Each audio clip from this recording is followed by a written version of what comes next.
All right, the Detroit Lions have made the rest of the NFL just look foolish, especially national writers, other teams, and I'm going to prove that to you here as we start 3-1. Last year we were great. Half of the season, the year before that, we were really good. So it's really clear the Lions are good. People are taking them more seriously now, of course, but it took a long time, and I get it because the Lions were so bad for so many years. Here's the first thing. You look at Ben Johnson. I'm going to start with Ben Johnson. If you look at what was just kind of talked about him in the offseason, first of all, Ben Johnson was really just beat up for the way that he turned down the Commanders. Then he starts slow in 2024, and it's like, oh, man, Lions put up 42 points, trick plays, go against this defense that was really supposed to be good against the Seahawks, and they are, but they were missing some guys. I get that, but put up points that you should have put up against the hurting defense if you've got such a good offense that we think we have. Lions were great in the red zone, 42 points with trick plays. Ben Johnson, awesome. The next thing that makes everyone look foolish is David Montgomery and Jahmyr Gibbs. Remember when we let Jamal Williams walk to the Saints? It was like, oh man, emotional leader, he's our guy, all this. Yeah. Jamal Williams was, right? He was an emotional leader and a big part of the turnaround. However, he's not that good of a running back. He just isn't. David Montgomery, much better, and we're seeing him get stronger and more better as he's on this team. Jahmyr Gibbs, picked very high in the draft. It's like, I don't know. He had like one season at Alabama. Well, just last game, Montgomery, 12 carries, 40 yards, a touchdown, one catch for 40 yards. That big, powerful run after catch that he had, which was incredible.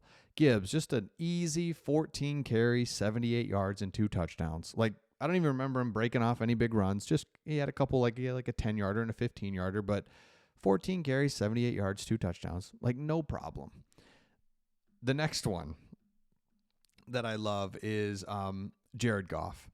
Doubted when we got him. I mean, the whole thing is just well documented. We don't need to go through it all, but people just doubt Jared Goff. Any bad game, they just hammer him.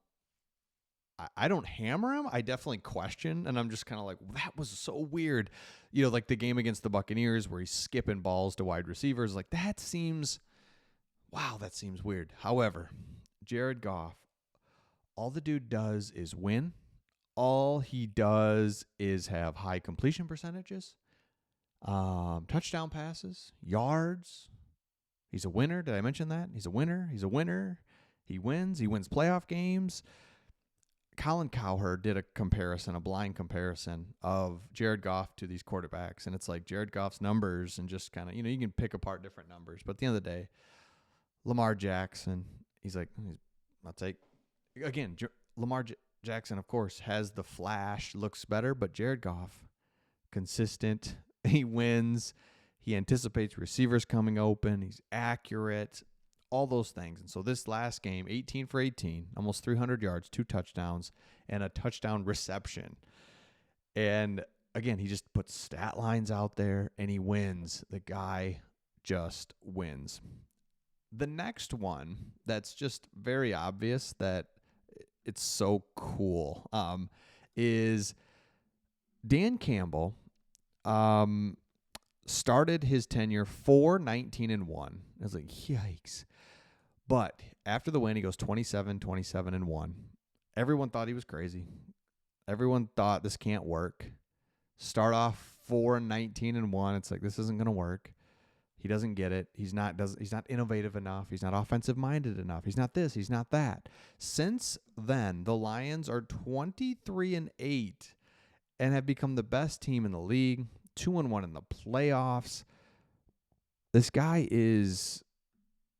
he's got it, right? Like he knows how to win. He's tough. He wants us, Lions to be tough. All those things. So Campbell's the 6th head coach in the last 3 seasons with at least a 500 record. Excuse me. Dan Campbell that doesn't seem right. Is the 6th coach to last at least 3 seasons and have at least a 500 record. The last one was Jim Caldwell. Gary Moeller was an interim coach in 2000. Jim Caldwell was the last where it's like, hey, we're kind of doing something here. But again, it felt very flash in the panty. It felt kind of like, are they good? Are they not good? So Dan Campbell, incredible. Love to see everything that he's doing. And again, another example of a guy that everybody counted out, thought it can't work. It's working, and absolutely love it. Now the Lions are on a bye. Then after this, they go to the Dallas Cowboys, and just kind of continuing this trend of this season of playing games like that we always play, at Arizona, home against Seattle. So at Dallas, here we go. All right, let's take a look at this schedule, though. It's kind of interesting. When you look at it, you got at Dallas, which Dallas cannot stop the run. So feel very good about that. The interesting part is the Vikings. Before the season started, the Vikings were just not taken seriously at all from anybody, and now they look really good. And so, unfortunately, that changes the schedule dramatically because we play the Vikings twice. So out of the bye, we've got Cowboys at Vikings. I like the Cowboys matchup. I just don't like that it's at Dallas. I like the Vikings matchup. Just it's at Vikings. It's a divisional game, and they look to be a really good team. So these first two games out of the bye are going to tell us a lot of not tell us a lot. Just we already know. It's just more like we would like to win those games, and of course, but tough road games. Everyone's got them. How do you handle them? And then it's kind of an interesting spot here. You've got the Titans and then the Packers. Titans is a must-win at home. These in the past, in like the Glover Quinn era, the 2014 era, Golden Tate, this kind of come home, get right game, felt like we'd lose it all the time. Back when the Lions were like in the hunt and had a good team.